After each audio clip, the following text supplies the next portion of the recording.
Frontline is made possible by the financial support of viewers like you and by the Corporation for Public Broadcasting.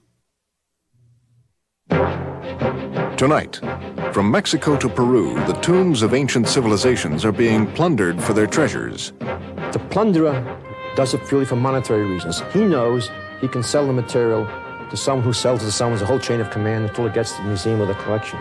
Frontline investigates the international network of looters and smugglers that supplies the pre-Columbian art market. The dealers, the collectors, the museums, everybody who's involved who knows that the bulk of it is illegal.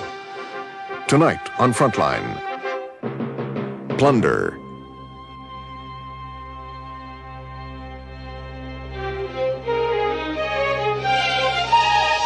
From the network of public television stations, a presentation of KCTS Seattle, WNET New York, WPBT Miami, WTVS Detroit, and WGBH Boston. This is Frontline with Judy Woodruff. Good evening. Almost 3 years ago, there was news from Peru of a sensational archaeological find, the tombs of the lords of Sipan. They were the warrior priests of the mysterious ancient Peruvian culture called the Moche that flourished from 100 to 700 A.D. The tombs had been partially looted by grave robbers who had made off with a treasure of gold and silver artifacts worth millions of dollars on the international antiquities market. Frontline reporter Carl Nagin has spent the last year investigating the trail of the plundered Sipan artifacts and how they were smuggled from Peru to Europe and finally to collectors in Southern California. He interviewed all the principal players in the U.S. and abroad and obtained exclusive access to thousands of documents, including internal Peruvian police reports of their investigation. Tonight's film begins in the jungles of Guatemala, where British producer Chris Winner spent months tracking the huaqueros, the grave robbers, and following the trail of looted objects north to the United States. It is a tale of smugglers and scholars, art lovers and gold fever, but it is also about a much larger question: who should own and protect the past? Tonight's film was produced by William Cran and Jim Gilmore and reported by Carl Nagin. It is called Plunder. San Benito Petén, a remote backwater on the edge of the Guatemalan jungle.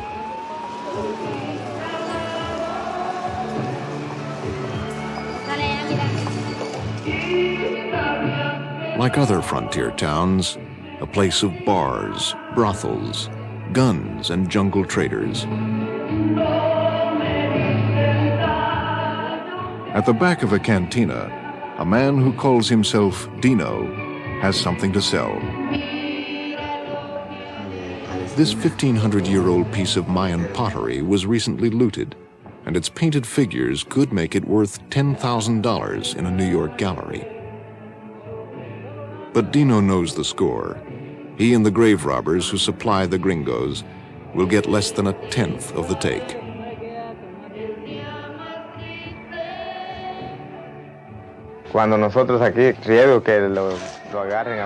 The profits go to the gringos. We run the risk of getting caught. We can get killed or go to prison. Those are big risks you run, while they stuff their pockets with money. Today, the black market in ancient artifacts is a lucrative and secretive business.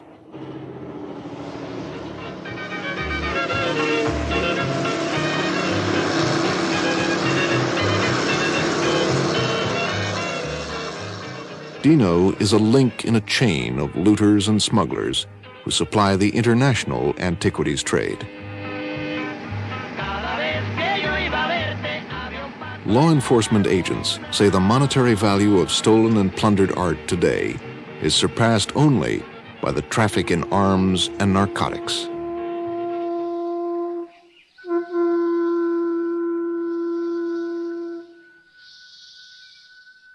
In misty jungles of the Yucatan and hidden corners of the Andes, there are striking reminders of ancient civilizations, like the Maya, Moche, Inca, and Aztec. They built observatories, temples, and vast ceremonial centers. Scholars have only just begun to unravel their secrets. But it is a race against time and human greed. By the end of the century, most of these ruins will have been plundered. For over 30 years, a Harvard archaeologist has been coming to the jungle to study the language of the ancient Maya. These monuments hold the key. They are covered with hieroglyphs, the only clues scholars have to work with. But looters hack them into smaller pieces for sale on the international antiquities market. Ian Graham treks to plundered sites like these to photograph, record, and save the remnants for his work. It's a race to get there first, but if you don't get there first, you still want to get there very soon. Otherwise, the fragments they left behind will gradually disappear or get trodden on and become harder to restore. At the moment, we can only do a very partial reconstruction of some of the pieces which can be fitted back together. Here, for instance, apparently machete cuts. Very clumsy work indeed. Destroyed a lot of this sculpture, and there's not much left for me to try and restore. They obviously took away quite a lot of pieces. It's a mess now, really. Very sad. Meanwhile, in another part of the jungle, the people Graham fears most, the plunderers, are going to work. Archaeologists call them huaqueros, or grave robbers.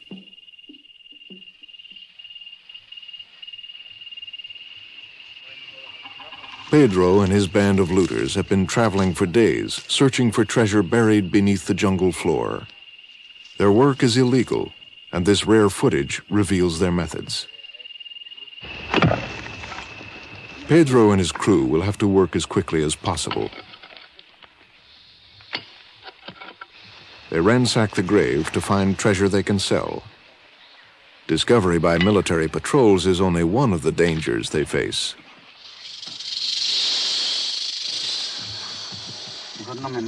Men like Pedro are often better at finding graves than trained scholars like Graham. The white floor protects the tomb, and this black line could be the roof, so maybe we are getting close to a tomb.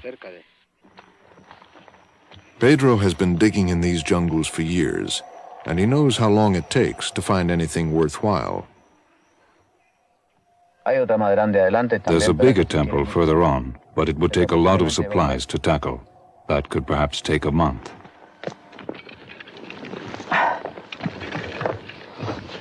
They've had to dig several shafts. Almost 3 weeks have gone by, and they found nothing worth selling.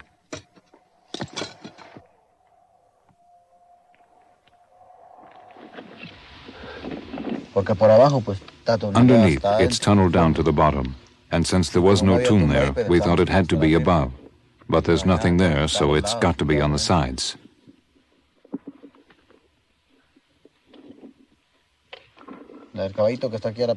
A friend found a vase here with painted flowers and hieroglyphics, a really beautiful vase, and some jade beads came out, and a few more pieces too, but what we call wushka, worthless.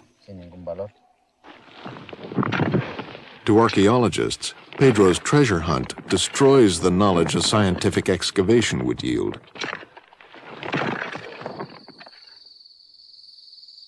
For men like Graham, reconstructing ancient hieroglyphs can be dangerous too.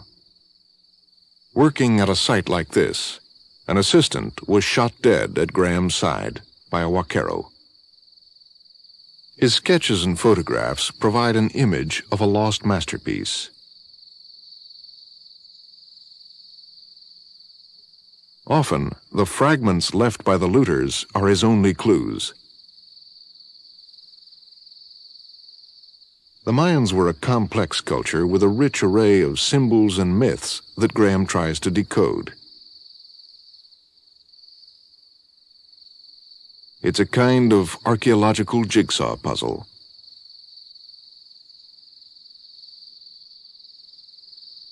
His detective work takes him to a site called Ersatz, where a carved wooden lintel beam was ripped from a tomb. Looters hacked off the back to lighten the load. This may be the piece which has the peculiar shape on its butt. It looks like it'll fit un poco para afuera. Perfect. These fragments are the only remnants left. They are the only clues Graham has to reconstruct the missing lintel. Here is a mask panel. It shows a serpent jaw, this being the eye of the serpent, here a fang, and the nose ends there. And the particular style in which this is executed, particularly the two groups of feathers like this, again is unique, except that they're found also on the wooden lintel in Denver. This is the rest of the lintel. It is in the Denver Art Museum. The museum acquired it in the early 70s before laws clamped down on such importations. Officials at Denver declined to discuss their acquisition policies on camera, as did museums we contacted in Cleveland and Fort Worth, both of which have pieces Ian Graham has traced to looted sites. The only one who would talk was the Metropolitan Museum's Oscar Mascarella. Museums refuse to talk openly about where antiquities come from for the same reason dealers refuse to talk about where the antiquities come from, because they don't want the public to know that, in fact, many of the objects they acquire are stolen, plundered works of art. They don't want the public to realize that museums which claim to preserve are, in fact, participating in destruction. Dealers are a part of this world of secrecy and discretion. The owner of this world-famous gallery would not return Frontline's calls. Edward Marin handled the Ersatz lintel. He sold it to a business partnership, which donated it to the Denver Art Museum for a tax write-off. When a museum, that is to say, the trustees of a museum, purchase an antiquity that they and others know is a smuggled object, then they have to bear the responsibility of setting in motion the whole plundering process. By their purchase, they're putting the money into the pipeline, which goes from the trustees to the dealer, to the runners, to the people who are being bribed, right down, finally, to the plunderers themselves. Like many archaeologists, Mascarella believes that 90% of the antiquities sold to American museums are plundered and smuggled from their country of origin. By now, Pedro and his gang have been digging for weeks with no payoff. They live off the land. Lunch today is snake meat. One vaquero has come down with malaria, and the nearest doctor is 2 days away. They will try one more tunnel before moving on.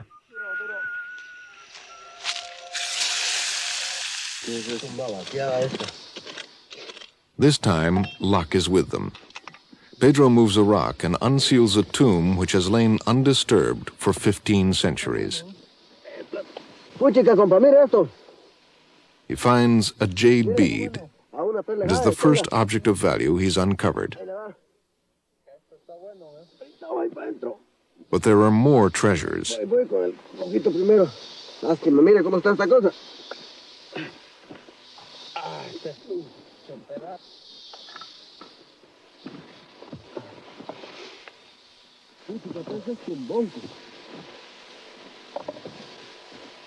This artifact may be the long-awaited payoff after a month of hard labor.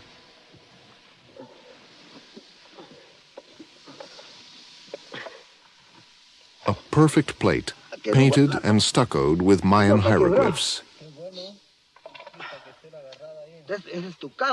In San Benito Petén, the traders will pay several $100s, a small fortune in the jungle. But others will pay much more for similar artifacts. $14,000. At $14,000 now. At $14,000, Mrs. Carroll's bidder, $15,000. At $15,000 now, at $15,000. $16,000. The bid's on the phone at $16,000. Sandy Carroll, 16. Twice a year, dealers and collectors from around the world attend Sotheby's sales of pre-Columbian art. For countries like Guatemala and Peru, these auctions have become increasingly controversial. To learn how these antiquities reach the American market, they are sending representatives like Peru's Chang Rodriguez. Auctions are taking place with objects, many of which are of dubious origin. Where do they come from? Art dealers are not so cautious. They trade objects that sometimes I wonder whether they are aware that they have been illicitly traded and brought into this country. I would like to find out whether the objects that they have there have been legally exported from Peru, and in reality, what's the origin of these artifacts? John Marion, chairman of Sotheby's, has a standard response to Peru's claims.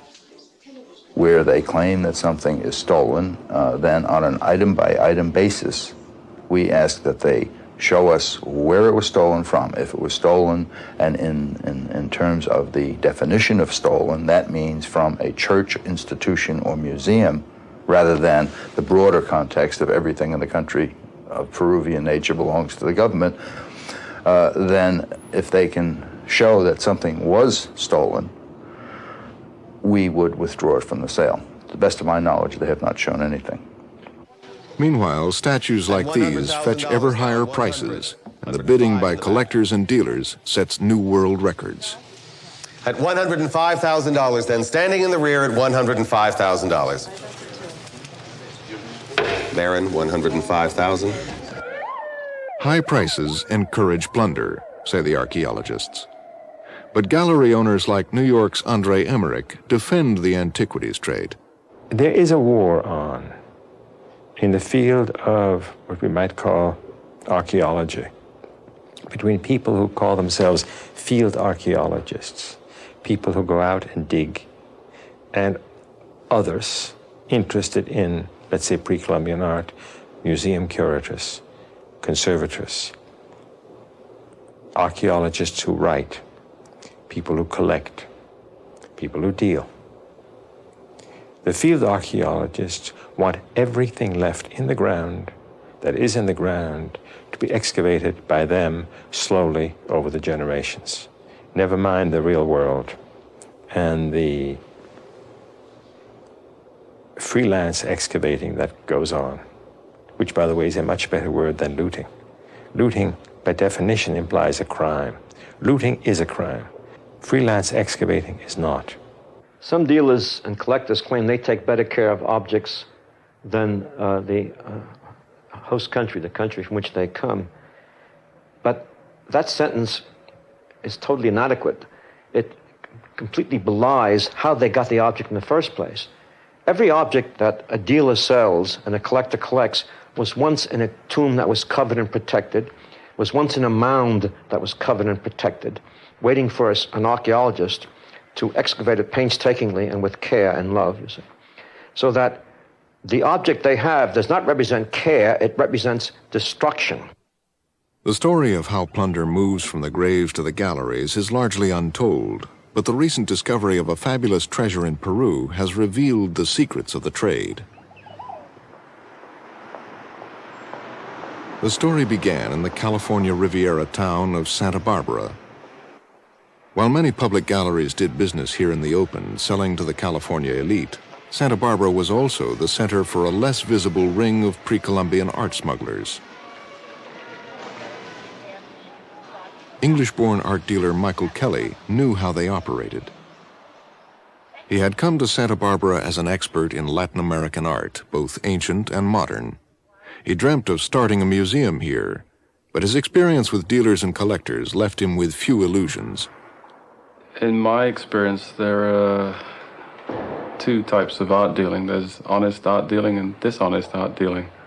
And Antiquities or primitive art dealers tend to have to be somewhat dishonest because the dealers, the collectors, the museums, everybody who's involved, who's a professional, who knows the business, knows that the bulk of it is illegal.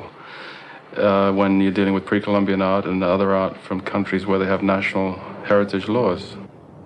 Kelly became involved when he made friends with a couple who worked out of this fashionable residence. David and Jacqueline Swetnam were dealers specializing in pre-Columbian textiles, ceramics, and jewelry. With only a high school education, David Swetnam was well on his way to the top. He and his wife ran a successful business importing Peruvian art. David had made his first trip to Peru in 1981, at the age of 24. Today, Peru is one of the poorest Latin American nations.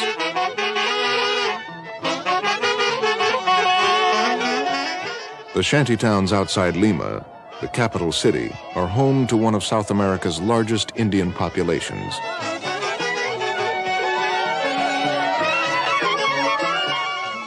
David Swetnam was drawn here by their exotic folk traditions. It was their weavings and ethnic art that the Swetnams first began buying for resale in the United States. But soon, he and Jacqueline went to Peru to acquire more ancient treasures. In 1984, Swetnam met his most important contact in Peru. Fred Drew was an American collector who liked to do business in the back streets of Lima. A retired U.S. State Department contract employee, he seemed to know everyone. With an eye for exotica like tropical birds, his real passion was ancient ceramics. To a large extent, I suppose it's an addictive vice, so to speak. I've been at it for a long time. I'm extremely fond of pre-Columbian art. I met David, 4 or 5 or 6 years ago, can't recall exactly. And David and his wife both came over to look at some things which I had. They were beginners at the time, largely beginners. They'd had some experience in Peruvian, some in Bolivian, some Peruvian textiles. But to a large extent, they were beginners. But they were both very, very enthusiastic about things, and I tried to assist them in every way that I could. And in fact, I gave them a number of pieces on consignment to take back with them to experiment with. And then later on, we collaborated more closely. And on his trips to Peru, he would acquire other things from me to take back with him. Fred felt that he was almost a father figure to David, teaching him about the art and about the business. And David, I think, used that, and I think David played on that relationship tremendously, and one of his main aims in doing that was to have Fred exclude the other dealers. He wanted to become the top dealer in the States. That was his main ambition, and he was trying to find ways to cut off the other dealers' supply. Drew became Swetnam's main source for Peruvian artifacts like these, and according to Kelly, a steady stream of packages began arriving from Drew. They would contain photographs showing what was currently available, what the dealers would say had been recently surfaced or fresh pieces. In other words, they're pieces that come from the huaqueros from the various archaeological sites. Drew and Swetnam found ways to circumvent Peru's export ban on pre-Columbian artifacts. One method they used involved disguising genuine antiques as reproductions like these and declaring them as modern folk art. This letter from Drew to Swetnam showed how their smuggling operation worked. Peruvian antiquities were disguised as modern replicas purchased in Bolivia. But soon they would have to contend with U.S. Customs. Senior Special Agent Gaston Wallace is an expert on pre-Columbian art smuggling. It is very, very difficult for an individual to import directly out of Peru, Peruvian artifacts, into the United States. So what one must do is one must attempt by some fashion to hide the country of origin of these items.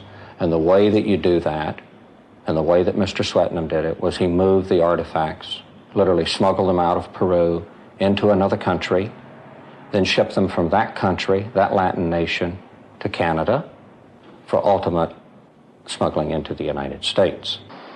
Swetnam and Drew were sending crates of artifacts through Canada in the spring of 1985. Canadian Customs suspected they contained narcotics. They've labeled them as a replica. The false bottoms said, "Made in Bolivia." The replica ruse was unmasked. Under oath in Canadian federal court, Swetnam stated he had never purchased pre-Columbian art in South America, but only at Sotheby's auctions. Well, feeling as we do morally about the collecting of Peruvian art, we felt that there was really very little wrong in pursuing our avocation, in bringing it into this country where we felt it was better cared for, that it was shared with a greater number of people, and the laws really mattered very little to us. We felt that the Peruvian authorities really didn't have a great degree of concern about the art, that was basically our motivation. The Canadian seizures did little to discourage the Swetnams. With their rare Peruvian dogs, they affected a wealthy California lifestyle. It was part of their appeal to clients eager for the top-quality antiquities the Swetnams were continuing to import. You know, there's a trend in a lot of business, but especially in the arts. If you have a lot of money to spend on the art, you're not going to go to some second-hand art dealer who lives in a unsavory neighborhood who sells things cheap.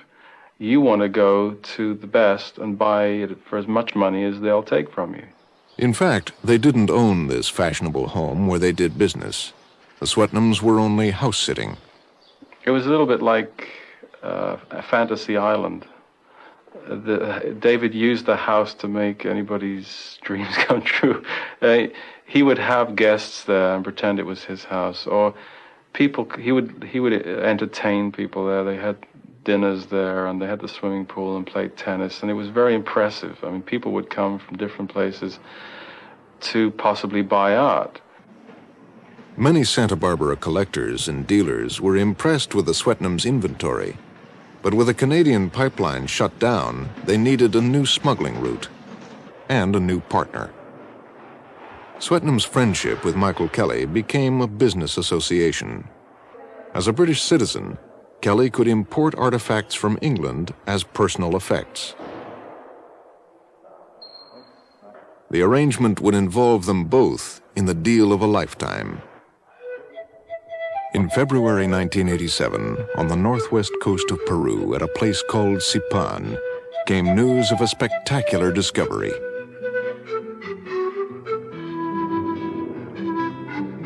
In one of the New World's richest burial grounds, tomb robbers found gold treasures worth millions. The Bernal brothers were huaqueros, the first to uncover what later were called the royal tombs of Sipan. When the huaqueros moved out, impoverished villagers moved in. Sifting the dirt, they hoped to find more treasure left by their ancestors.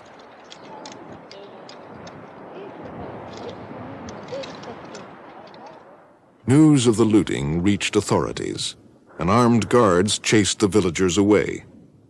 In a raid to recover the plundered treasures, one of the Bernal brothers was shot dead. But the authorities were too late. Sackfuls of looted gold artifacts like these were already for sale on the black market in Lima. An official archaeological excavation uncovered an even richer tomb after the site was cordoned off. The Sipan Mound was a burial ground for a little-known pre-Inca culture called the Moche. Dr. George Stewart is a staff archaeologist with National Geographic, which funded the dig. Sipan is showing us a lot about a very little-known civilization that probably created some of the greatest works of art and incredible culture of adaptation and success in all of New World prehistory. And we've never really known as much as we want to about it. We never know as much as we want to about anything. That's one of the things about archaeology. But the Sipam find is one of those rare cases where archaeologists actually have a chance to dig up something very spectacular. The Bernal brothers had missed this tomb by a few feet. It gave scholars some idea of what had been lost. The skeletons were covered with breastplates, rattles, and necklaces of golden peanuts. It was called the King Tut's tomb of Peru.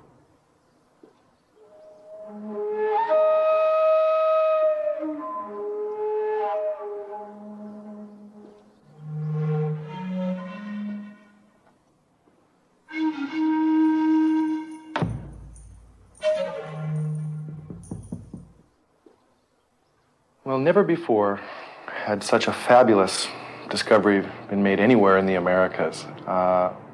We've heard the stories of the fabulous gold of the Incas and the gold encountered by the conquistadors.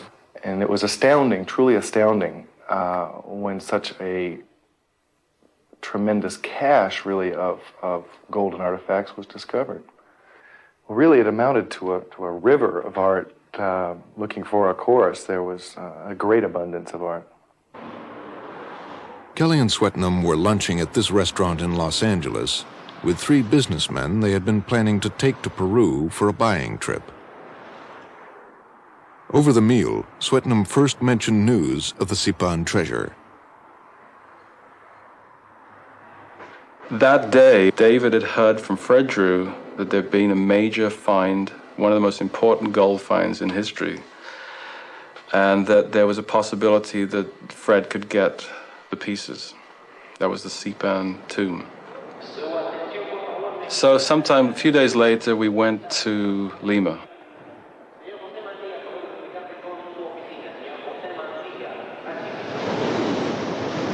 Originally, they had planned to bring the businessmen down to Peru to buy antique furniture, but by the time they reached Lima, the Sipan treasure had already made headlines. Not long afterwards, pieces from the tomb started appearing on the scene in Lima of such a fabulous quality that really the whole town, at least the dealers and collectors of Lima, were soon talking about it over lunch and dinner, and it was creating quite a stir. Sipan things were extremely hard to obtain. That is, in the earlier stages, very, very few of them reached Lima. And I was lucky enough to have a few people who had been on the scene at the time up there who brought me a small number of pieces, most of them not of any particular significance. But there was also an increasing demand for them, and when people like David and others came along, wanted some Sipan pieces, and I happened to have them, I passed them on to them. By now, Kelly and the LA businessmen had checked into a Lima hotel. So we got there, and that night, David called me in my room and said, I got to come over. I've got the first pieces of gold from the Sipan find. So he comes over, and he had the two ear spools, and they were very impressive. And the rest of the week, it was madness. There were fights, arguments. It was like Treasure of the Sierra Madre, where everybody sees gold and starts going nuts. They met in restaurants around town and argued about the gold deal. The LA businessmen agreed to invest $80,000, which they gave to Drew. He and Swetnam would arrange to smuggle the material out of Peru to London. In Peru, they do have laws against the exportation of the material. However, we I've never taken those laws very seriously. None of the participants in pre-Columbian art within Peru really do. It's not much of a stumbling block. Fred Drew's main priority was to safeguard himself because he was the Peruvian connection. He's the one who's down there supplying all these dealers with all this stuff and getting it directly from the huaqueros. So he was constantly in one of the most dangerous positions, potentially dangerous positions, if the export-import system was broken. Fred, have you ever taken any pre-Columbian object out of this country? No, I never have. I've never taken even the smallest pre-Columbian object out of Peru. Have you been involved with people who have? I have sold lots of pieces to a good many people, some of whom certainly did take the things out of the country when they left. This was the principal problem, of course, is exporting the material from Peru. We knew that the country where it was destined to be shipped to would be England, where there, of course, would be no problem importing the art. There's no regulations regarding, or prohibitions rather, regarding the importation of cultural material. In fact, they encourage it. They had broken Peruvian law to get the gold to England. But to sell it in the United States, they would have to break U.S. law. George Roberts represented Peru in its efforts to recover the Sipan treasures. It turned out that Kelly's father was very sick and near death in London. And Kelly agreed that for money, I mean, they paid him some money and tickets and stuff, that he could go to London, see his family, and see his father and so on. And after his father died, that he would have access to death certificates and other documents, state documents and so on, that would allow him to bring materials from his father's estate as personal items into the United States, and that was the plan. Well, it seemed that since my contacts were principally in the United States, that if I was to attempt to try to satisfy the investors, that the gold would, or at least a portion of it, would have to end up in this country. But Michael understood this and undertook to try to help us do that. How was he going to do that? To import, as he had in prior times, some of the artifacts into this country via his status as a foreign national. While Kelly says he had offered to help Swetnam import ceramics as personal effects, he insists he never offered to smuggle in Sipan gold. The shipments were all in my name. And if the smuggling setup was exposed in some fashion, I was the one who was in serious trouble. In August 1987, a shipment packed by Swetnam in London arrived in Los Angeles. Kelly claims that Swetnam never told him beforehand what was in it. David informed me when the shipment was going to be made, the third shipment, and Pander, who was the customs broker, he informed me of its arrival. So David picked me up, we went to the Pander offices, I signed some papers, paid my broker's fee, took the papers to the Pan Am clearinghouse where they either opened stuff or let it through, and I cleared the shipment as personal effects.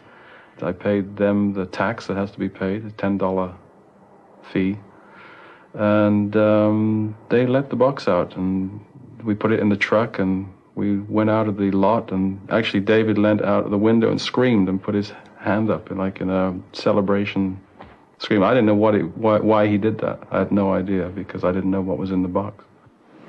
Together, Swetnam and Kelly drove through L.A. to Santa Monica and the home of a well-known art conservator, Ben Johnson, one of Swetnam's business associates. Swetnam was about to unpack over $500,000 worth of Sipan gold. We went to Ben Johnson's house. Ben was very excited. David was very excited. I didn't know why they were excited, because I just thought there was a few pieces in there. Where they opened a box, and the only thing of mine was a old overcoat. And there were all kinds of little boxes packed inside this big trunk. And they started unpacking this stuff, and it was incredible. It was all gold from Sipan. Jaguars, heads, warrior figures, amethyst necklaces, some ceramics. Incredible stuff.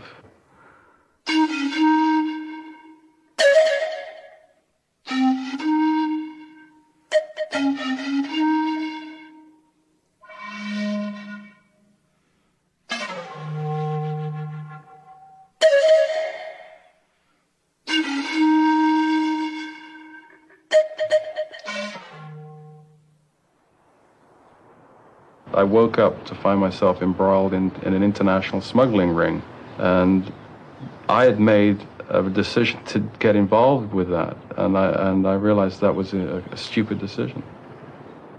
All I saw was hypocrisy, seedy art dealing amongst people who purport to be intellectuals, have high aesthetic values, who believe that culture is very important and that it's part of the glory of human development, and they're involved with museums, and they're benefactors, and they donate things, and they're patrons of the museums, and so on. And all these people are doing is addictively exercising their ego by possessing artifacts at all costs. Michael gave a description where he would meet us on the promenade. There are benches along the promenade there for people who want to just sit and look at the Pacific Ocean. The waves crash in.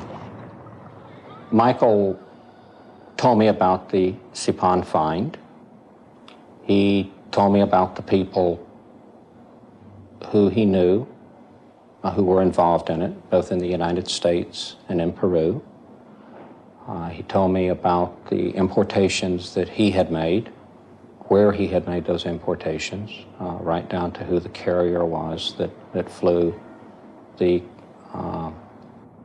footlockers in that the artifacts were contained in. Hello? Hello, David? Yeah. Hi, it's Mike. How you doing? What's going on? Well, I just hadn't heard since you got back from San Francisco, so I just wondered how things are going. Well... Customs asked me to do several things. One, would I be prepared to have my telephone wired? And I think I recorded probably 40 or 50 telephone calls. And the other thing, though, is that little green guy. You know, that thing is you know, very liquid, as it turns out. You know what I mean? That's one of the most liquid. That and the bird and the crown. And there's a number of things that are going to generate really serious money in there. And everything else is going to give the desired results, but those are the things that are going to be real stellar performers. You know what I mean? Customs had what they needed.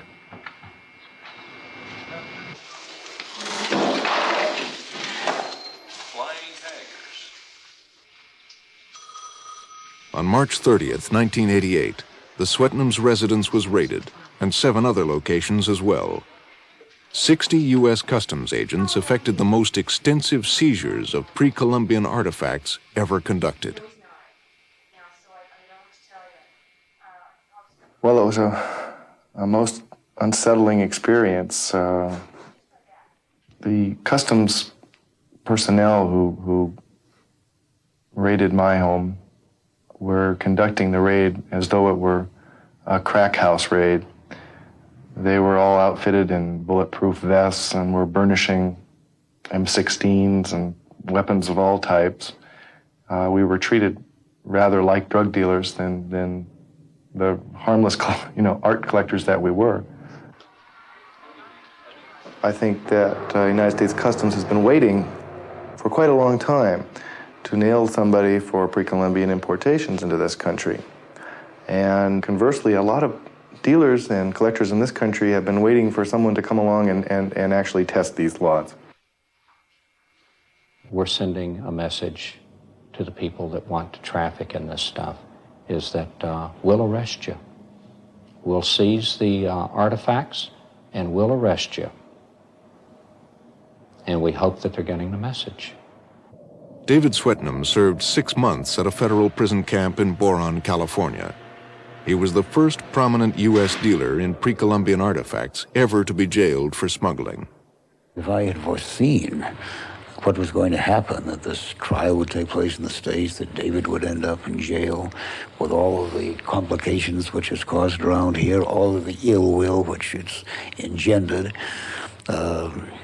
I think it's had a very bad effect in general on Peruvian-U.S. relations, even. So, if I had foreseen all of those things, no, I wouldn't. I would not have gone ahead with it. But on the other hand, I did not at any time feel that I was doing anything incorrect in any way. There is, of course, a real analogy between the prohibition of alcohol in the 1920s and our prohibition, our effective prohibition of the import of pre-Columbian antiquities. It's only partially effective. And the negative aspects, as we found with prohibition, tend to outweigh the presumed advantages. It certainly has had the effect of driving honorable people out of the pre-Columbian field to some considerable degree, and of allowing less scrupulous people in. The Swetnam case aroused indignation in Peru. Fernando Cabezas heads the National Institute of Culture. Right now, the ugly American is being represented by the art dealers. And the art dealers are ugly Americans for us. And now there's a mafia going on, selling Peruvian artifacts in the United States and in Europe for profit, not just to have one remembrance of Peru. And they're selling them to people that raise their prices, and there's a tremendous amount of money going on into this. This is prostitution, like it or not. This is crime. In Peru, the Swetnam affair reached the highest levels of government. They were determined to recover their treasures. Although U.S. Customs had seized nearly 1,400 artifacts, Peru would only get 123 of them back. Most came from Swetnam's clients, who forfeited them in return for immunity from prosecution. Last December in Lima, his most prominent client, Nobel laureate Murray Gell-Mann, returned artifacts worth $250,000. But to get the rest back, Peru would have to sue in U.S. civil court. And win, lose, or draw. Win, lose, or draw in this case, I think we're smoking everybody out. We're going to find out, number one, where the American judiciary sits on this important issue. Number two, where the State Department sits on the issue. Where the Justice Department sits as far as enforcement and how they interpret the current legislation. How Customs feels about all of these things. And equally important, how the rest of the United States feels as far as the public is concerned. And just as important, each one of these countries, how do their laws stack up with what the expectations that the Americans have. In court, Peru argued that the seized artifacts were national stolen property. For dealers, it tested whether Peruvian laws could shut down the U.S. market. I've always felt that it wasn't incumbent upon this country to enforce the export restrictions of other countries, particularly export restrictions like the Peruvian ones, which are broad claims of nationalization. At the trial, the dealers prevailed. Peru's blanket claim of ownership was rejected. Peru's laws were not only imprecise, but they had changed several times, according to the ruling by U.S. District Judge William Gray. If the foreign government, in fact, says Judge Gray, acts like an owner, then then you have ownership and you have stolen property. But if the foreign government does nothing other than pass a law and say everything that's in somebody's backyard or on the shelf in some farmer's house is the government's property, and they never They never enforce that until something shows up in New York City. Then the foreign government isn't owning something in a sense that we recognize. And we have fought and lost so far, because all the people who are behind this illicit trade, this criminal trade, just ganged up against us in the courts of the United States of America, where we cannot defend ourselves because we do not have the money that they have to pay good lawyers and to pay everything that has to be paid in a lawsuit in the United States. Is a very costly thing. Peru had failed to prove that the artifacts were stolen property. So in a final irony, David Swetnam, a convicted smuggler, had all but 9 of the seized antiquities returned to him. The claim being made by the U.S. government had to do with the fact that all pre-Columbian art that had originated in Peru was the ownership was vested with Peru. In fact, the courts have now decided that these articles are ours, and we feel vindicated in many of our arguments in that vein. And the biggest prize returned was Swetnam's most valuable treasure, this gold jaguar head, which Peru believes was looted from the royal tombs of Sipan. According to the law, which I like to think of as Solomon's law, the one who loves the baby best gets the baby. The one who will pay the most for the baby gets the baby. If Peru cannot properly take care of its national treasures, the rest of the world will take care of it for the Peruvians, as it should be. But in Latin America, it is not the wisdom of Solomon, but the law of the jungle that prevails. As the plundering goes on, there is little local police can do to stop it.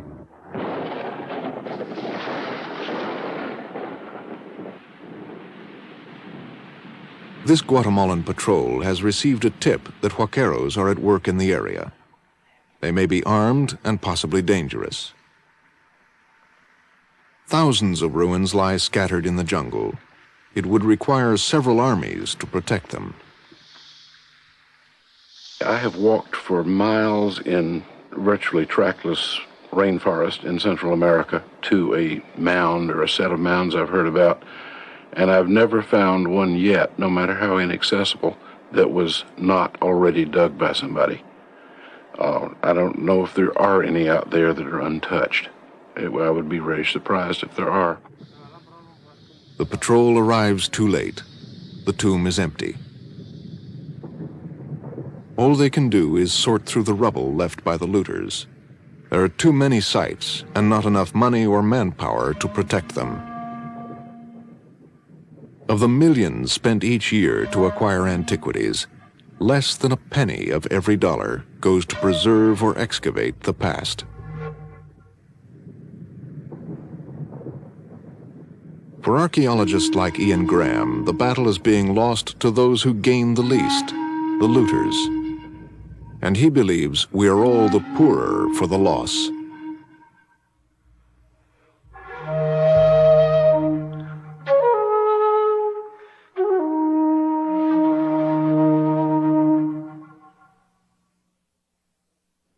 A final note on the Sipan story. Peru is appealing Judge Gray's decision in the civil case. But even before the appellate decision, Peru has already received some satisfaction. Last June, Peru formally asked the United States to impose an emergency ban on imports of Sipan artifacts. President Bush has now approved that request. Thank you for joining us. I'm Judy Woodruff. Good night.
When 16-year-old Yusuf Hawkins was murdered in a white New York neighborhood called Bensonhurst, racial tensions exploded. Yesterday showed the open hostility that exists in New York. Yusuf was a victim of racism. Nobody has the right to kill people, nobody. But this is instigation, it's not demonstration. Frontline examines the climate of racial politics and how Yusuf Hawkins' killing was exploited by blacks and whites. Everybody has used this incident for their own soapbox. Everyone has exploited this boy's death. You were there when Martin Luther King marched from Selma to Montgomery. You were there when they crucified Malcolm X. You were there when they crucified Elijah Muhammad, Kwame Ture, H. Rap Brown. You are always there. And now we're here again on the front row, mourning the loss of an innocent life. Never again. I think Bensonhurst should have been the Selma of the 80s. To me, this was the same kind of issue. Race, politics, and 7 days in Bensonhurst. Next time on Frontline. Frontline is produced for the Documentary Consortium by WGBH Boston, which is solely responsible for its content. Frontline is made possible by the financial support of viewers like you and by the Corporation for Public Broadcasting. For videocassette information about this program, please write to this address.